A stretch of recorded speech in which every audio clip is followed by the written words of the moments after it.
So our special guest today is Stuart Bray. Hello and welcome to the show. Thank you for having me. You're very welcome. So can you tell me a little bit about yourself? Yes. I live in United States. I live in the state of Kentucky in a town called Mount Washington. Yeah. I've been writing now horror for quite a few years now. I got published in 2 years ago, 3 years ago almost. Yeah. I mainly write in the extreme horror genre. I just released a thriller called Sour Under the Flesh. Yeah, that's pretty much me. Brilliant. So do you add your extreme in your thrillers that you write? What is it? What was the question? Do you add your extreme into the thrillers that you write? Uh, it's funny because I consider them extreme thrillers. Like I'd never heard that term before, and I consider them extreme thrillers. So, and I've been asked before. People have asked, "What is that?" And it took me a minute because I was like, well, honestly, if I had to compare it to something, like if anyone was like, what do you consider an extreme thriller? I would say like the movie Seven is like an extreme thriller. It's a Yeah. gory horror thriller. But there's that sense of there's that whodunit crime, mystery to it.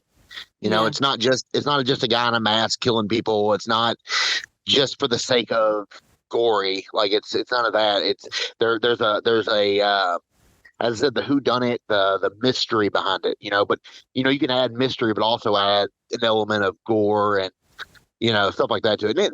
This new book isn't necessarily gory. I wouldn't say it's. I mean, like with my other stuff. If my other stuff was on the 1 through 10 scale of being completely deranged, Yeah. most of it is on a 10. But this would probably fall in like a 2. So, so yeah. Okay. So tell me a little bit about your books without obviously giving away any of your spoilers. Yeah. So I'm mostly known for the June trilogy. I have Broken Pieces of June, White Trash, Broken Pieces of June 2, and Just June Part 3. Those were my most popular books. I just recently released a trilogy set of all 3 books in one Yeah. that included a bonus story about a bonus origin story about one of the main characters of the books. So if you buy the trilogy set, you get the bonus story. So it's kind of a thing. My other books like Violence on the Meek 1 and 2, they are my more. I mean, June is very extreme. That is as extreme horror as you can get. Yeah. But Violence on the Meek is, I think it's what put me on the radar. I guess. I mean, I'm not gonna like say like you know that I'm known. I'm just gonna say that like it's what got the attention of the readers, and that's what I hear most about is Violence on the Meek. If I see any type of comparison when if someone on a Facebook group says, "Oh, give me your most extreme horror recommendations," I have no triggers. I'm ready for anything. Like Violence on the Meek is 9 times out of 10 is somewhere mentioned in the comments. Yeah. So I'll say that. yeah, it's definitely the one that I've even had TikTokers like that do the book talk things. They're like they'll talk to me and they'll talk to me about like the June series, and all of a sudden they're like, "Wait a second, you wrote Violence on the Meek?" And I'm like, "Yeah, I didn't really think, They're like, "Oh my gosh, I just read that. I didn't even put the two together. That's you."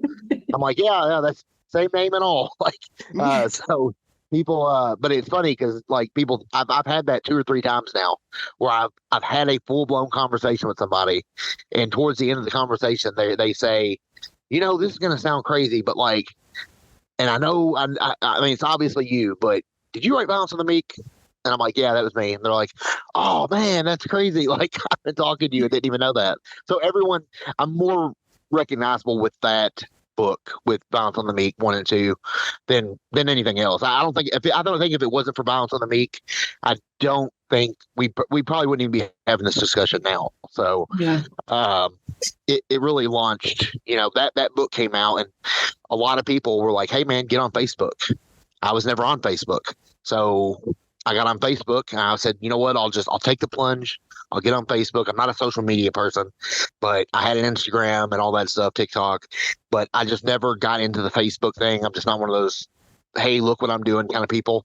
Yeah. So, but I jumped on Facebook and did what they said, fell under the peer pressure, and now that's my book sales are great. Like it really blew up. Like it's amazing, actually. Like I'm still to this day stunned that my books sell the way they do. Like it actually is baffling to me that my books sell the way they do. Why baffling? Because I said I'm like my own worst. I'm like my biggest critic. I can't, unless I'm like going back and like proofreading or, before I send a book to an editor or something. Like, I don't like to read my own stuff. I'm very critical. Like, I'll never get it right the way I want it. Yeah. I've tried to go back and read my stuff before, but it bugs me so bad because I'll go back and read it, and all I'll say to myself was, that could have been better, or I should have done this. I do it all the time. Even when I have went back, read it, and I'm like, okay, this is right where I want it to be. It can be exactly what I want it to be, like to a T, everything. But if I go back and read it, or I hear a synopsis from somebody will give like a synopsis of the book in a review, and I hear it, and I'm like, well, what would have been cooler if I did this? And I think about all these things, and it bugs me. So then it eats away at me, and I'm like, oh man, you know what? In the next book, I got to remember this, and then I write it, and so I mean, it's some people. I guess people like my my work. I mean, I'm guessing they do. So they sell, so that's a plus. But I just don't. I'm not one of those people that like. It's hard for me to look at my stuff and say like that there's anything extra special about it. Yeah, I think what it is the way I write. I try to pull you in as much as possible. Any of my books that you pick up, if you pick up one of my books and read the first sentence, you're going to say, oh, wow, because I try to say the most bizarre, outlandish things on the first sentence of the book. So people are immediately like, whoa, okay, I got to know where this goes. So but as I said, when I first started writing, my first book was The Heretic, and it was a 205 page book, almost 50,000 words. So it was pretty much a novel. And I think the first year that it was out, I made like a good month would have been $60. And at that time, I was like that. I was amazed that I could even make that much off of a book. Like, oh my gosh, I just wrote this book. How am I making $60 a month? That's nuts. Like, to me, that was crazy. Like, that blew my mind. Like, that, but now that I've written 12, 13 books, done a couple, a couple projects with other people, Jason Nickey and Otis Bateman and Stephen Cooper. And I've done a lot of these other books with other people. Now, it's a lot more than $60 a month now. So, I mean, that's what amazes me. I always thought that I was worth the $60 a month. Like that was the top tier. That's as far as I was going to go. Yeah. I had broke through the glass ceiling. I had made it. So to see the way it is now compared to then, it's amazing to me. Like I still, as I said before, I'm still amazed. I mean, every day I wake up and I check my Amazon KDP account and look at the sales and all that stuff. I'm just flabbergasted. I'm going to my wife and I'm like, look at these sales. Look at this. People are like buying these books. Like, what is, even my wife, she even says, she's like, wow, like that many people are interested in the things that I write. Like, it's mind boggling. Yeah. So what inspired you to write in the horror genre? Honestly, a lot of people are going to say the same thing, but I kind of feel like a lot of people I've heard that question a lot, and a lot of people, when I hear someone ask that question, they always say Stephen King. That was never my thing. I like Stephen King, and I think he's a phenomenal writer. It's more hit or miss nowadays, but um, I did read Stephen King when I was younger, but that never really inspired me to write because his books were always so long. Yeah. And I was like, I will never write a book that's 1,100 pages long. Like that was always like, that always pushed me away from writing. Seeing like Dean Koontz or Stephen King or anything, I'm like, these books are so long. How much time would this take? I mean, is it even worth it? Like, so I always thought that. So that never got it. I think it was horror movies growing up, like watching horror movies and stuff. Like, I think that's what got me into it. I've always liked horror movies for the reason that they elicit a reaction that other movies don't. Comedies, they make you laugh. Even romance movies, they make you laugh or cry or whatever. But horror, like, it has such it has like a visceral reaction. Like, it really, like, to someone who's not really a diehard horror fan, it's so fun to sit them down and say, hey, watch The Exorcist. Well, I've never seen The Exorcist. Well, you're in for a treat. Now watch this movie. And to see someone's face, like they're cuddled up in a blanket, or they're like, their eyes are all wide, like, that reaction is that no, like, that's that I can't even put it into words. I cannot put that into words how awesome it is that someone can make some type of art that gets a reaction like that out of somebody. Even books. I was a kid and I read Scary Stories to Tell in the Dark, and those stories legitimately scared me. And I was like, this is awesome. I want to be able to write something. And it's amazing that you can write something. Someone's reading this. So you have to be detailed enough for someone. You have to be descriptive enough in your writing for someone to read what you've written and have a physical reaction. Yeah. Like, I love that. Like, I write the most extreme, crazy things. And sometimes I'm like, I love hearing like some of these reviews because people are like, wow, man, I just opened this book and the first sentence, like, I turned any page I turned to, it was like this gross, crazy thing. And like, I love that. That's so exciting because, like, I wrote something that got a reaction like that from someone. Yeah. It's easy in a movie to jump scare someone, to say boo, and someone jumps. It's a cheap way of scaring somebody because I don't really look at that as scaring you. I look at that as surprising you because you can walk up behind anybody and say boo, and 9 times out of 10 they kind of that startled reaction. But to like the movies that, and I compare this with the books, the movies that show you something on screen that is so deeply unsettling that it makes your heart race and you kind of tense up. And it's not a jump scare. It's just physically putting something on the screen that is so horrifying that your body doesn't know how to register. When I first watched The Ring and Samara climbs through the TV, that's not a jump scare. That is them showing you something, letting you adjust.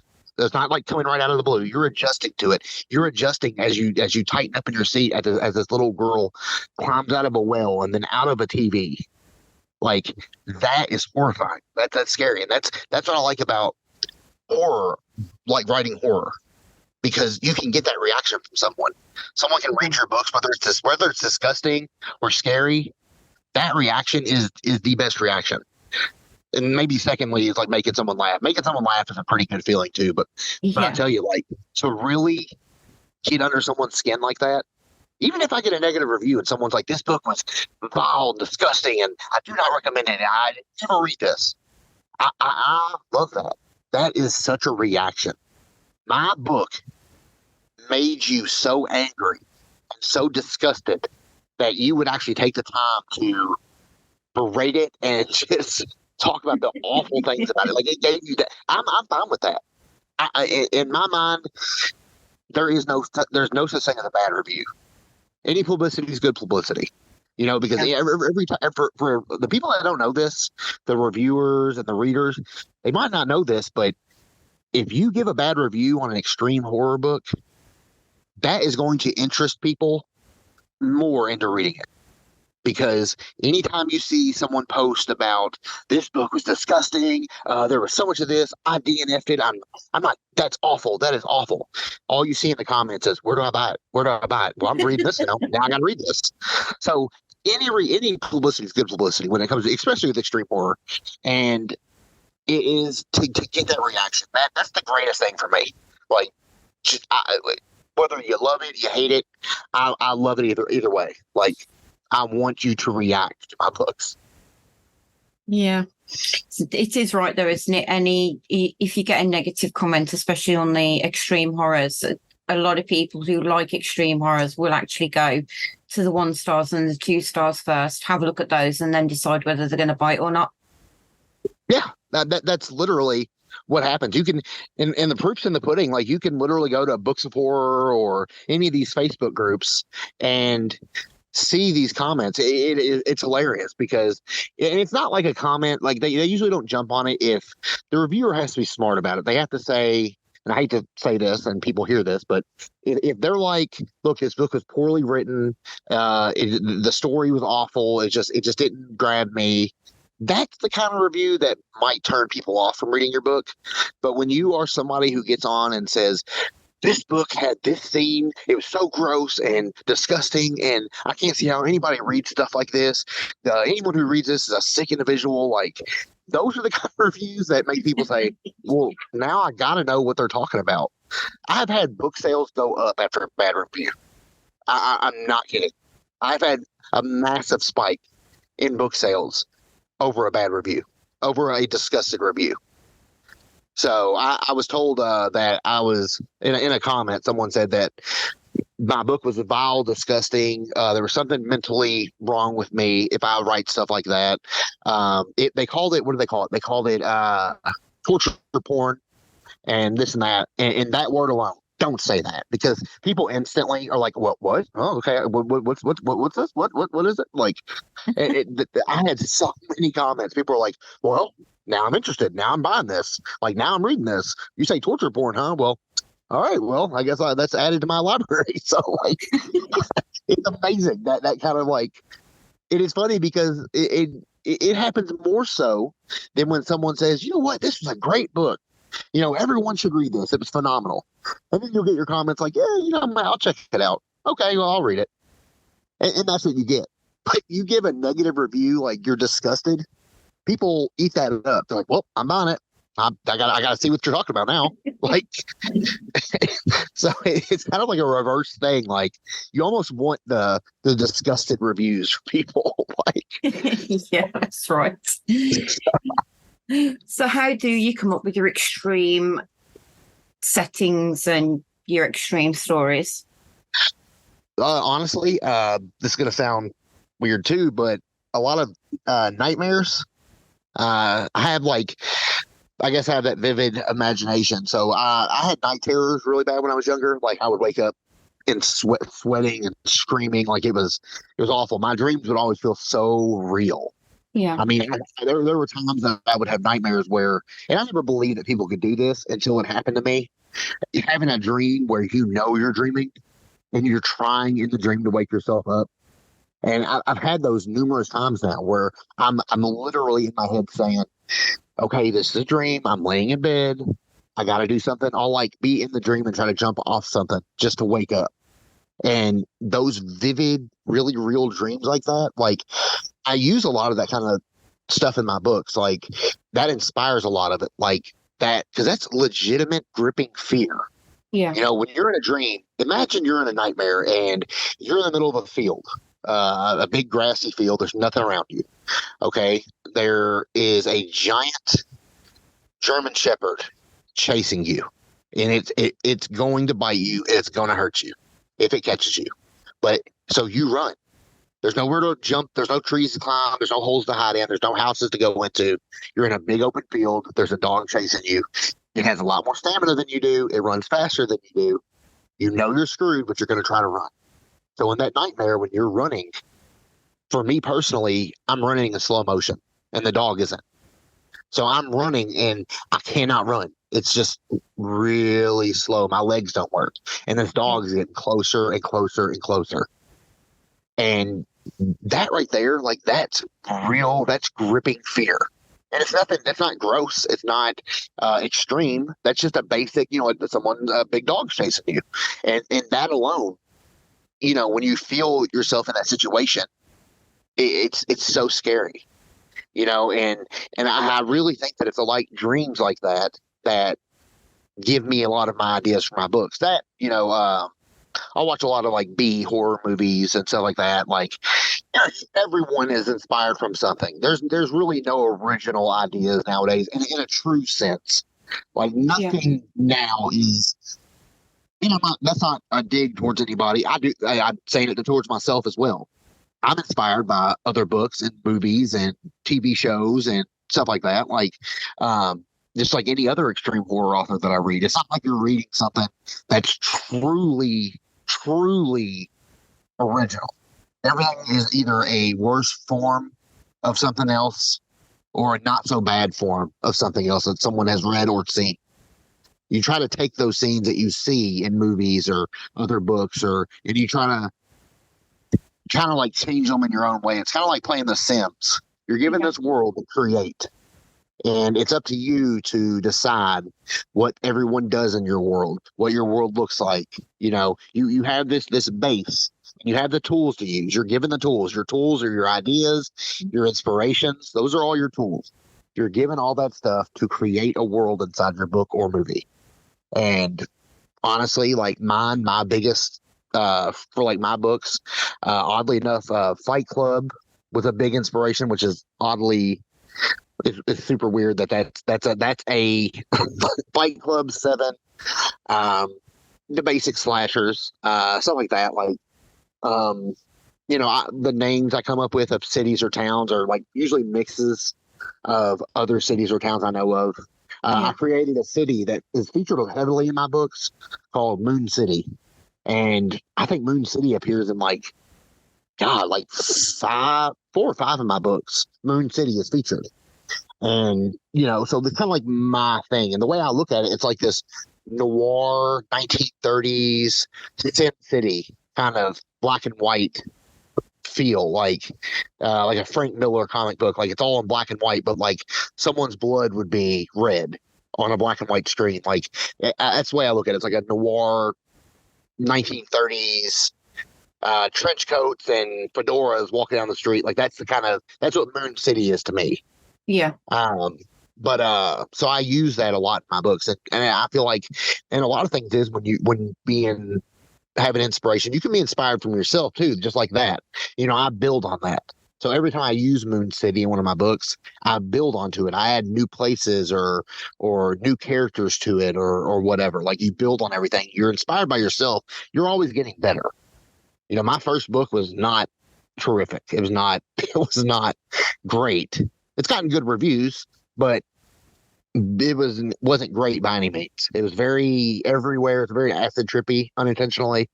I wasn't as good at staying focused and placing things where they need to go to make a story. It was just kind of everywhere. So you can see that. And like I said, I've inspired myself in that way. Like I'm constantly trying to write better, be more creative. I don't want any of my ideas to be the same.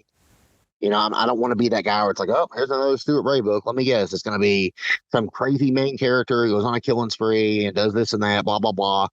I don't ever want to be like that. So that is my inspiration, is to always be different and be better on every story and every book that I write. Yeah, it's a good way of looking at it, isn't it? To sort of like build yourself up and learn more as you're going along as well, which will make your writing a lot better. Exactly. Okay, so have you ever scared yourself with anything that you've written? God, yes.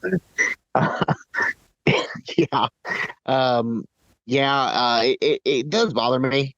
I'm not gonna lie, like I'm not one of these people, and I know a lot of authors and a lot of these readers that are kind of critical. They're like, well, how do you write stuff like this? Like, how can your brain? Even my wife asked me that. My wife asked me that all the time. She never read a single book of mine, but she knows what's in the books. And she asked me, she says, how do you write that stuff? How do you come up with that? Like, why would you want to think like that? And Yeah, I don't know. I feel like I'm a pretty normal person outside of, I have two kids and a house, and I take my kids to baseball practice, and I go to work every day. Like, I lead a pretty normal life outside of my books. Like, if you read my books, you wouldn't probably think I live in some kind of like dungeon under the city, and I like, like eat rats for dinner or like whatever. But like, no, um, but yeah, like, yeah, I've written a couple things and I think it was the second June book. I wrote a few things in that book that I actually stopped and was like, maybe this is too much. I have thought that there have been times. Been a few times that I have been like, you know what, maybe I shouldn't. And I'll build onto it, then I'll kind of come back and say, yeah, okay, I'm gonna change that. Because it's not because it's something I feel bad about writing, but it's just sometimes like you can be a little unnecessarily violent or unnecessarily gross just for the sake of being gross. And that's not really my thing. I want my gross stuff to have a story behind it. I don't want to just be extreme. I'm not looking for just shock. I want you to be shocked, but also be like, hey, that was a good story. But yeah, some of the things I've written, they've I've kind of been like, I've questioned my mental state a few times after writing some things. I'm like, well, are you as normal as you think you are? Like, you really like, how does this, like, how do you come up with this stuff? That I'm like, I don't know. That's a loaded question. It's a hard question to answer. Like I've been asked, like, well, man, like it has to come from somewhere, and I'm like, dude, it's from horror movies and books, and as I said before, you build on top of all this other stuff. You learn from other things. I watched extreme horror movies and stuff like that, and I've been like, oh, that's a good idea for a book. Let me kind of tweak that a little bit to fit my own, story. And so, I mean, that's yeah. I said, if any extreme horror author actually says that they have not questioned their sanity or their like, mental well-being after some of the things that they've written, that's just not true. There's just absolutely no way that, like I said, I have 12 or 13 books now, and I could not tell you how many times I've actually stopped typing and been like, oh, I'm a backspace. And it's happened a lot because I'm just like, is that just over the top? Is it just too much? And heck, you don't want to like overdo yourself in one book. I mean, if you just go as nuts as you possibly can in one book, and then you're like, I'm gonna write another book that's crazy too, and you're like, well, I've used that idea, I've used that crazy idea, like, and then you're stuck with like, you don't want to keep recycling the same stuff over and over and over.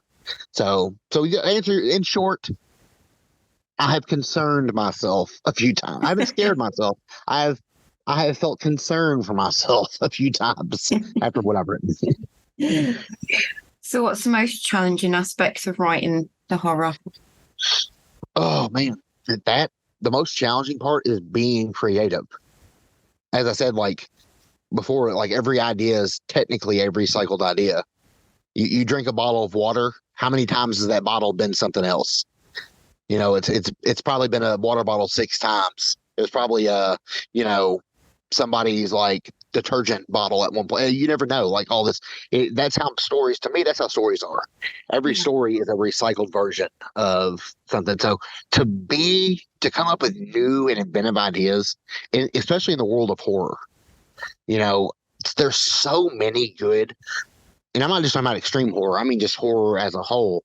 Like there's so many great ideas out there. You have your supernaturals and your slashers and your extreme stuff and all this. Like I said, it's very, very difficult because a lot of people think like, oh, I have a great idea for a book. I've been approached with that so many times that I've had people message me. They're like, I have a great idea for a book. And I'll say, okay, well, tell me. And they'll tell me, but they'll tell me this kind of a basic little idea that might make for a good story, but not a good book. Stories are easy to write. Yeah. Stories are easy. Anyone who's ever written knows that a story, you write a, 5,000 word story. Easy. You have your beginning, middle, end. You got to cram it all into one short, it's easy. It holds people's attention, but you have to write a 40,000 word novella or novel that keeps people's interest. That's hard. No one realizes how hard that is. And writing a book is hard. You don't want to contradict yourself. You got to have everything just right. You should see before. Yeah. Here, I'm going to start from here. Write this, and this, and then I'm done. I'm going to stop you there. We lost you for a bit. Oh. Wonder what happened. I don't know. It said that it's on mute. What in the world? Like, I was talking and I was just like, it got quiet and I was like, well, she's a really good listener. I'm just like, oh, wait. Well, okay. If you can hear me now, I don't know what the last thing you heard was, but I can hear you now. Just carry on. Okay. That was very odd. But it's funny because I was waiting for something like that to maybe happen, and I would just be rambling on and not be on here with anybody. And then I'll notice 10 minutes later that I haven't been on here with anybody at all.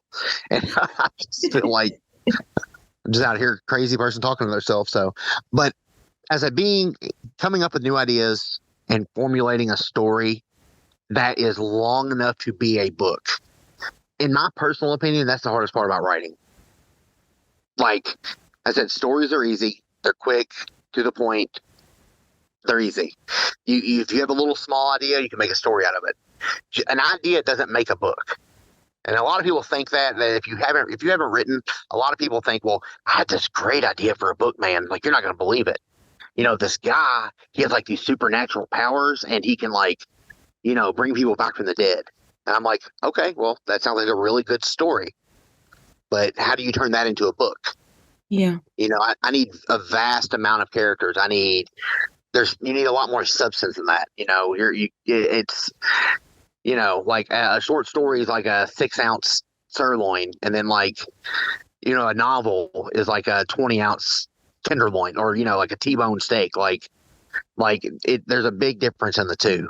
So formulating the story and not contradicting yourself during the story. It was a nice cold, winter day. And then 2 pages later, you're like, well, I was sweating so bad because the hot summer day was just taking its toll on me. And you're like, oh, well, I thought it was winter. So just those little things like that can really throw someone from a book. You have your readers that are like, well, that, kind of took me out of it. That's the hard part for me. That's honestly is taking this idea that I have and turning it into something that's, 200 pages and 40,000 to 50,000 words just from an idea.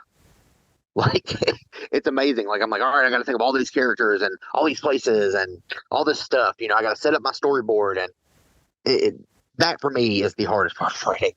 Yeah, I get what you're saying. It is quite hard to get that many words out of a small story. You've got a lot of work to go into it. Exactly. Okay, so how has the horror genre evolved over the years for you? For me, horror in general, it's amazing how it's evolved. That's a good question. That's a really good question, because horror has evolved for just not for me in a sense of everybody. Look at movies. You had the Hammer films, or you had the classic Universal monsters, Dracula, Frankenstein, all these. You had a monster, and that was what scared people, monsters. But nowadays, in the world we live in now, that's Frankenstein or the Wolfman, stuff like that. That doesn't really get it to people now. You can still respect those movies, and I still watch those movies. I love those movies. They're classics. But with today's audience, it doesn't work like that. You're not going to have a 17-year-old high schooler who's on TikTok all day watching a movie from 1932. Horror, all forms of entertainment have had to evolve. Once again, I'm going to use the same thing. You're not going to have someone now, your average Joe, go watch a Shakespearean play. They're going to sit through it for 5 minutes and say, what is this? I can't understand this Old English. I don't know what they're going on about. So even in that sense, entertainment has evolved. Yeah. I mean, at one point in time, we were entertained by people in a gladiator arena killing each other. So the sense that like now with entertainment, you have to have like it's almost like everything now has to be modernized. There has to be cell phones or uh, everything has to be modernized. Like with my books, with writing for me, I have never went above the year 2000 in any of my books. And every book that I've ever written, it has never passed the year 2000. I don't want to include cell phones. I don't want to include fancy TVs. I don't want to include the internet. Like, I want like if a computer is in my story, there is a very limited thing. There's a very small amount of things you can do with that computer. So I'm not one. I like to keep in that. I said I grew up in the '90s, so like that was my thing. Like I love those times. I love the simplicity, going outside and actually playing with toys and friends and Yeah. not being cooped up inside all day. I love that. Like I think about that all the time. So with my books, all of my books take place in the '90s. Every book I've written, there's been a few that have been before that. I had one in the '70s and actually one in the 1600s with my first book. There's a part that takes place in Salem in the 1600s, but it's I don't know, like horror has evolved for everybody in every aspect. Even if you look at books, like uh, I think it's the attention span for everyone nowadays. I think things like TikTok and these quick clips have ruined people's ability to focus for more than an hour. I feel like horror movies now are more rushed, more happens in such a little amount of time. Like you had horror movies like The Others, or like even movies like The Green Mile. You know, when I was younger, I had the two VHS tapes of those. You had to use two VHS tapes, and because I mean it's such a long movie. But I think about it now, like what is the average 20 or something year old? Are they really going to sit and watch a 2.5 hour, 3 hour movie? Like, is their attention span? Like, it's nothing against those people, but like we are raised in a society now that you're used to just scrolling through TikTok, or everything is quick to you. Even books. I mean, all the books are on most books are on Kindle, or you have ebooks and stuff. Like a lot of people are more into digital copies of their books than they are physical. Yeah. I'm more of a physical person myself, but I have to appeal to that audience. I have to say, okay, well, I have ebooks too. Here you go. And but as I said, like I think that's how horror has evolved for me. Like I think that it is. This sounds weird to say it, but shorter. As I said, like you go back and look at those older movies, you had a lot more scenes with dialogue, and not a lot of stuff had to happen because people were just happy to be in a theater to watch a movie. And then when it didn't take much to scare people or to entertain people, you had the Wolfman and some like really horrible 1950 CGI where his face, like all the hair grows, and people back then were like, oh, like, oh wow, oh this is nuts. How'd they do that? Like Yeah. how'd they do it? Um, I mean, look at the silent pre-code era. Like, I love silent films. Nosferatu, The Cabinet of Dr. Caligari, all those. I still watch those. I think those are so neat. It's like watching. It's like going back in time. 19. I think Nosferatu is 1922. Cabinet of Dr. Caligari is 1920 or 21. I could be wrong on that one, but they were in the 20s. Like, to hear someone talk on camera was like, what? Wizard of Oz, to see color. And in that sense, like horror movies, like I think horror movies, they've evolved to a point where the people who make them and write them have to say, okay, what can we do to keep everyone's attention? We got to do this quick. We need to make this movie an hour and 10 minutes. We need to get through it. People are going to lose interest within the hour mark. That sucks to me. That really sucks. And that's why you don't see people like Stephen King writing books like It anymore. There's not a lot of people out there that want to read an 1,100-page novel. So, and that does suck. And it sucks, and it's bittersweet because I'm glad that horror is still evolving. That's great. It's not some lost art. It is still evolving. I mean, we don't have to like the way it's evolving. Everyone has their own tastes and stuff. But to me, I wish that horror now would focus more on characters and stuff like that, more dialogue and character driven stories. Um, uh, instead of just trying to force everything down your throat all at once. Yeah. And just to appeal to an audience that has a low that their attention span doesn't really hold them for more than an hour. So, and I said books have been. As I was saying, books are the same way. Look at books. Like, how often now do you see a book as thick as It, or as thick as The Stand, or any of those kind of books? Like, you don't see those very often. Like, you just don't. And I think a lot of writers know, they're aware that you're not going to hold the average reader, the house mom who's trying to take care of 3 kids and just gets a minute to sit down and read, isn't reading It. Like, they're not reading Yeah. It. If they are, it takes a very long time to finish. So, writers and authors now need to know that what audience you're dealing with. Most of my books are 200 pages at best, maybe 150. And I feel like if you can get your story all out there, hold their attention. I try to do a lot of like character development and stuff, because for me, that's the most important thing in any type of movie or book. Character development. I need to care about these characters. And with movies now, with them being so rushed the way horror is now, you don't care about any characters in movies now. You see the slasher flicks where a group of kids are killed off or whatever, and you're like, oh, okay, well, whatever.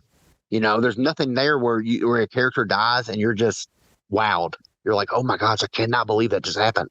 Yeah. So that's how I feel like horror is evolved. I'm glad it is evolving, but it's more. Sorry. I'm glad it's evolving. That's great, because the train has to keep rolling. You can either evolve with it or get left behind.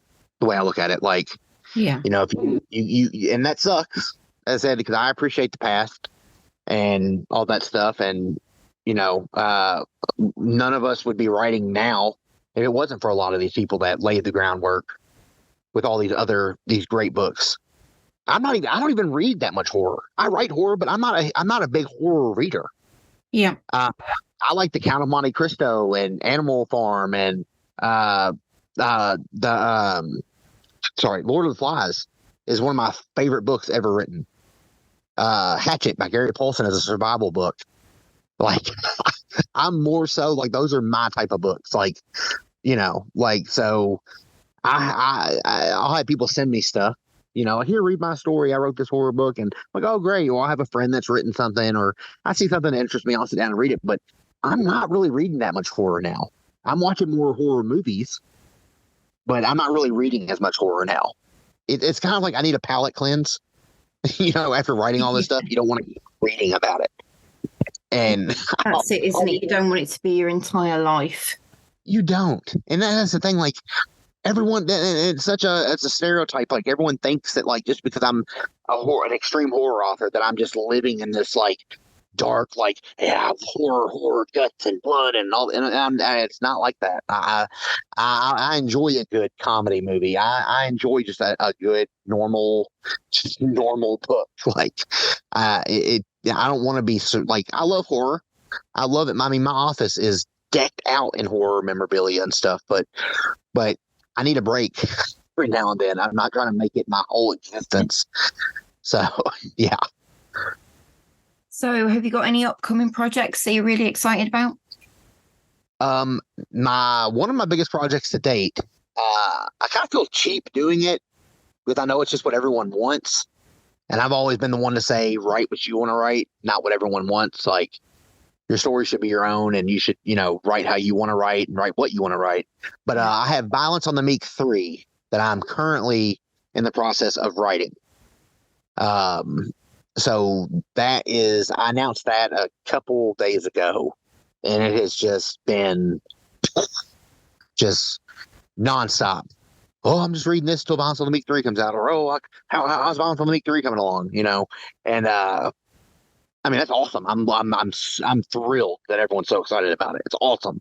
And I'm really excited for people to read it. So that will be, I could see that being in about a month, maybe a month and a half before I'm ready to submit it and have it edited and all that stuff. So I never gave anyone like a release date, because I'm not really one of those people. I don't want to be like, oh, well, this is coming out this day, and then you really don't know. Because because I've made that mistake before where I'm like, hey, I got this book coming out, and my editor's like, dude, I can't edit your stuff right now. I'm busy. Like I can't. It's gonna have to be a couple days, and I'm like, oh man. So now I've learned my lesson, and I kind of like wait until I'm for certain, like I can control the release date. But Yeah. no, Balance on the Week 3, and then I just had a Sour Under the Flesh release a few weeks back. As it's a thriller. And then the Broken trilogy that had just released prior to that. So those three things, as I said, like those have been the focus of what I've been trying to promote lately. So yeah, that's pretty much it. Good. I wish you the best of luck with all of them, and of course, Violence and the Meek 3. Yes, I hope you get that out on time when you want to. really hope so. Really hope. So, what advice have you got for aspiring horror writers? That is a good question too. You just throwing some bangers out there of questions. Like these are, honestly, the advice that I've always given, and the advice that I was given, is it's kind of like raising kids. Your book is your kid. Raise it how you think, what you think is how you think is right. Don't let someone else tell you. And I've told people that too, like friends of mine that are just having kids. I'm like, look, if I can give you advice as a parent of two children, don't let someone else tell you how to raise your kids. Like you raise your kids in the way you think is right. You instill your values on them. Let them learn from you. You know, that's how it is with writing a book. That is you. When you release a book, people are reading that book, and that is a huge reflection of you as a writer, especially if it's your first book.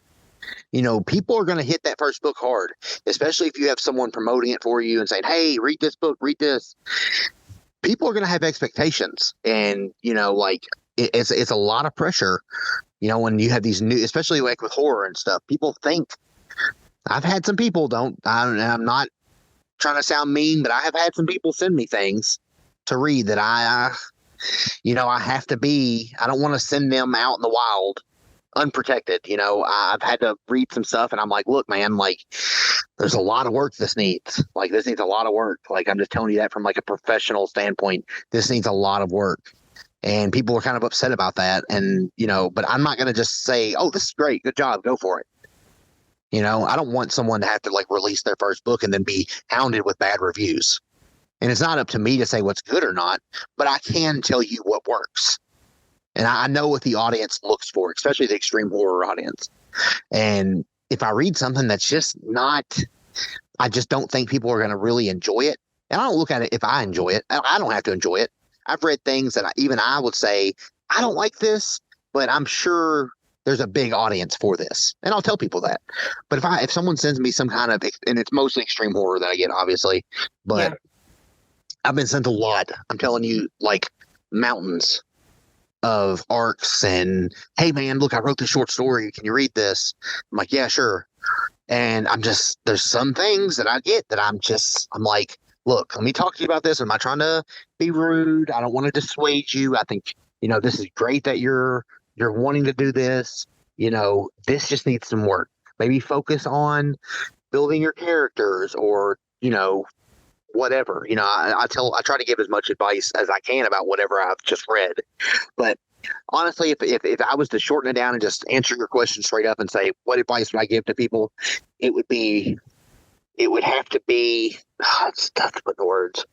Like, just to shorten it down, it's write what you want to write, but don't take criticism. Like, oh my gosh, I'm getting tongue tied. I'm over here just like spatting off for like ever. Now I'm over here like trying to give advice, and I'm tongue tied all the time. Write what you want to write, but learn to take criticism, because a lot of people can't do that.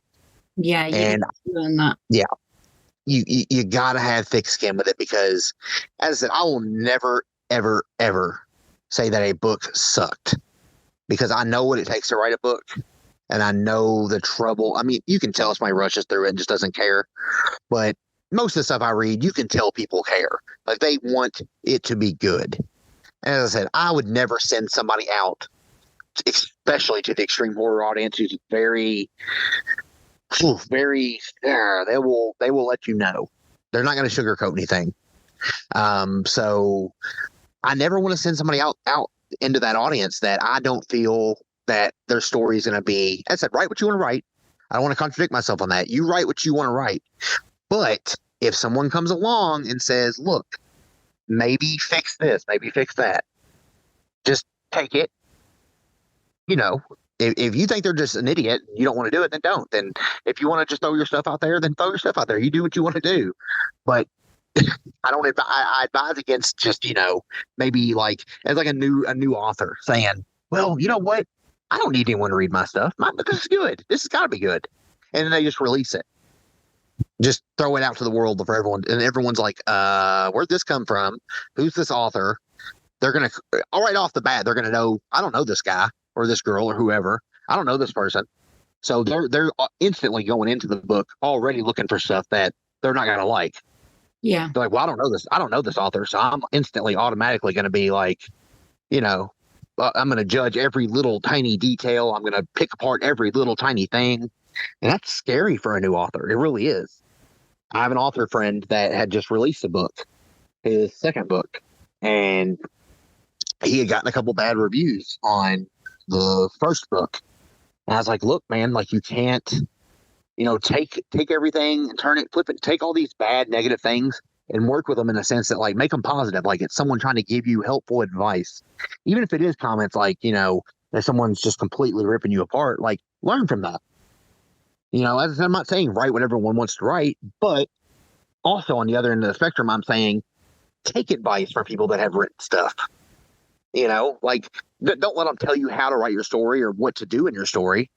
But like if it's a professional thing where you have a lot of typos or your sentence structure is really bad, take that. And when they say, hey, look, man, maybe you should put this sentence here, don't let anyone tell you how to write your story or what the story needs to be about or whatever, or what genre to write. But take professional advice from people that, that have done this before.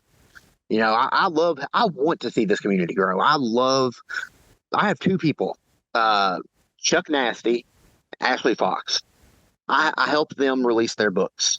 I coaxed them through the Amazon KDP process, the cover editing process, all this stuff. They're phenomenal books. Ashley has Little Glass Jars. Chuck Nasty has House of Flesh and Thirsty. And it's awesome. Like I love knowing that I helped them do that. But they came to me with it. They wanted advice too. Both of them were like, look, I'm going to send you this. Can you read it? And I was honest with them the whole way. Yeah. So and I feel like as an author with other books, it is my responsibility to help other people who are just now starting off, because I would want that. If I'm just starting to write and I message an author that I'm looking up to, I'm loving their books, and I'm like, well, I really want to do that. I would hope that that author would take just a minute out of their day to say, hey, good for you. Like you do that, heck, send me a copy when you're done. I'll read it. I'll let you know what I think. I think that's your responsibility as an author with a known author, helping the newer people, because we want this community to grow. This isn't a competition. No matter what people think in the extreme horror group or any kind of writing group, this isn't a competition. The other horror authors aren't my competitors, because it's not like someone's going to just buy from one author for the rest of their life. So there's no need for everyone to fight and bicker about sales and try to step on people. Work together. We're a self-sustaining community in the horror community. We really are. Yeah. I mean, I have a lot of the same people that buy my books, a lot of the same people. And I appreciate those people and guess what? If another author comes out with a book that I think looks interesting, I buy that. I try to pick up as many of their books as I can just to support them, because I want to keep the community going. It's like we are a self-sustaining community, and I've always said that. That's a very nice community as well, isn't it, really? Yeah, it really is. Okay, so I know you've gone on to it a little bit about memorable reactions from your readers, but is there anything that particularly stands out to you?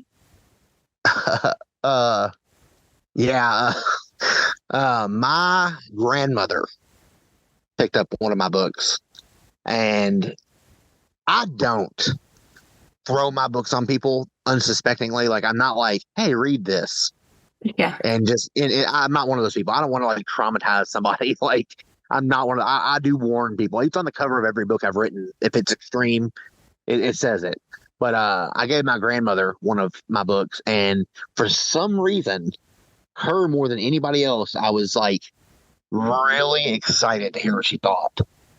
I was like biting my nails, like, I wonder if she thinks it's any good. She's always like reading like Lee Child and Stephen King and all these she's been reading for years and years and years. So I'm like, this seasoned reader of like 50 years is about to read one of my first books. And I'm sitting over here just so nervous. And she came out after she had finished it, and she was like, the look on her face, I was just like, oh man, was it bad? She's like, no, it was good. Like, she was like talking to me about, like, oh, this character did that. I really like that you did this and this. That right there was like the greatest reaction I've ever gotten from a book, because it was like being in person with someone who you're related to, who you value their opinion so highly. And for them to like, even if it was just kind of her being like, hey, it was great, good job, okay, like, you did really good. Like, even if it was like kind of like just making me feel better. But no, she was talking about like how she liked certain characters more, and certain decisions that were made. She was like, wow, I just couldn't believe that happened. I thought that was so awesome. Like, that was I still think about that almost every day, how awesome that was. Like, that is that one. That's just an awesome reaction. Like, I love that. I will never forget that. Like, that'll always be like the thing. Like, my grandmother, a seasoned hardcore reader. I mean, she has read books that I'm like, she had finished the 11/23/63 Stephen King book about JFK. That monstrous, thick, freaking book. And she's like, here, read this. And I'm like, I don't think I had the attention span for that. Like, it's a doorstopper. So, but for someone who reads books like that to like compliment my work, that was awesome. Like, that did it for me. Like, that, I'll never stop writing just because of that. That was awesome. It sounds fantastic, especially from your grandmother. Yeah, she didn't read an extreme one. It was a book I had called Every Little Flaw. It's my least extreme book. It has some elements, but I would not consider it extreme at all. So that's why I wouldn't let her read like Balance on the Meek. Like, that would never be like, hey, read this book. So even my mother, when my mother buys my books, she buys every book, and she's like, can I read this one? And I'm like, no. She's like, okay, well, I'll just wait for the next one. So then, like, when I come out with a book that's like, okay, yeah, you can read that. I had a book called His Name is Vicious, about a dog who had drank polluted creek water and like had a baby, had puppies, and the puppies turned out like really bad. It's kind of like a Cujo-esque type thing. Yeah. And I was like, yeah, read that one. And she read it and was like, that's great. It was awesome. Great book. It's nice to have books out there too, where I can have my family say, hey, you can read this one. Don't read these, but you can read this one. This is one for you. So that's always nice. Well, it was lovely having you on, Stuart. Thank you very much for accepting my invite. I do hope that all of your new releases and your old releases do really, really well in the future. I appreciate that. And I really appreciate you inviting me, honestly. I'm sorry I rambled at points. I just I do that. Like, I get sidetracked and I just like go on and on and on. No, that's fine. That's one way that the readers get to know the authors. So yeah, that's true. About that's it. True. Yeah, I pretty much gave my entire life story there. So hopefully, but see, that's the thing. It's like one of my books. I'll go back after this and say, oh man, you know what? I should have said that. And I'll beat myself up because I'm like, dang, I really should have said that. No, it's fine. Don't worry. Well, thank you very much.